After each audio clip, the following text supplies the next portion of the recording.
Lecture. Les premiers pas sur la Lune. Le 16 juillet 1969, le monde entier retient son souffle. La fusée géante Saturne V s'apprête à décoller. À son bord se trouvent les 3 astronautes de la mission Apollo 11. Son objectif, la Lune. La fusée s'élève dans le ciel dans un vrombissement formidable. Les 3 astronautes, Armstrong, Aldrin et Collins, sont allongés dans leur siège au dernier étage de la fusée. Les 2 premiers étages de Saturne V se détachent.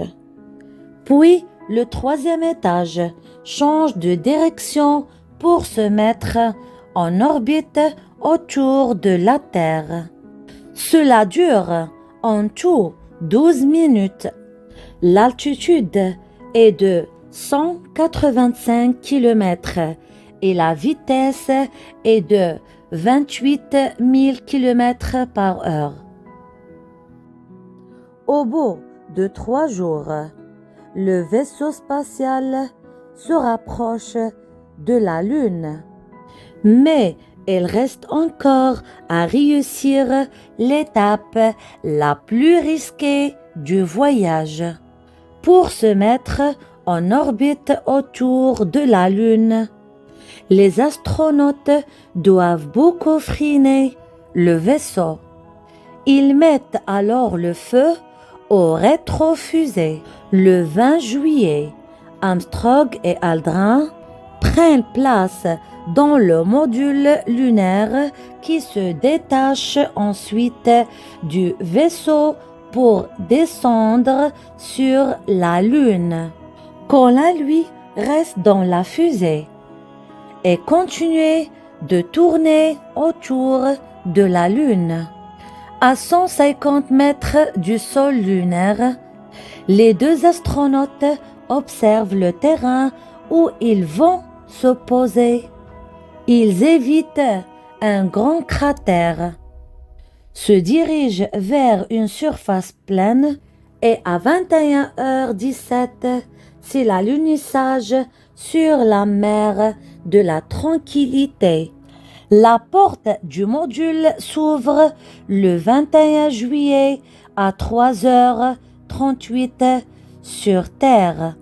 600 millions de téléspectateurs ont le souffle coupé grâce à la télévision. Ils suivent l'événement en direct.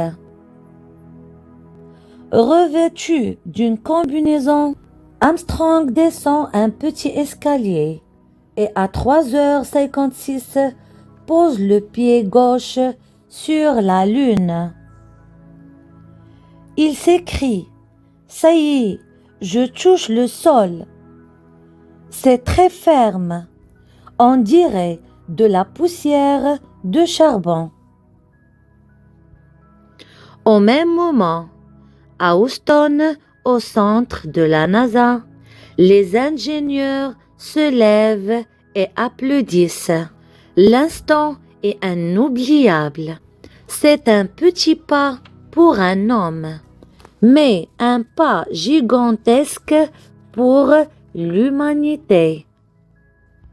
Aldrin rejoint Armstrong et les 2 hommes explorent la région lunaire. Pendant 2 heures, ils ramassent 31 kg de roches, prennent des centaines de photos et installent des appareils de mesure. Leurs pas laissent dans le sol de larges et profondes empreintes et leur démarche est gauche. Ils se sentent plus légers que sur la Terre, car il n'y a pas de pesanteur sur la Lune. Le retour de l'expédition s'effectue avec une précision parfaite. Les deux astronautes rejoignent Colin et repassent dans le vaisseau spatial. Ils abandonnent le module lunaire devenu inutile et s'élancent vers la Terre, où ils arrivent le 24 juillet à 17h50. Le plus extraordinaire voyage de toute l'histoire vient de s'achever. Il a duré 8 jours.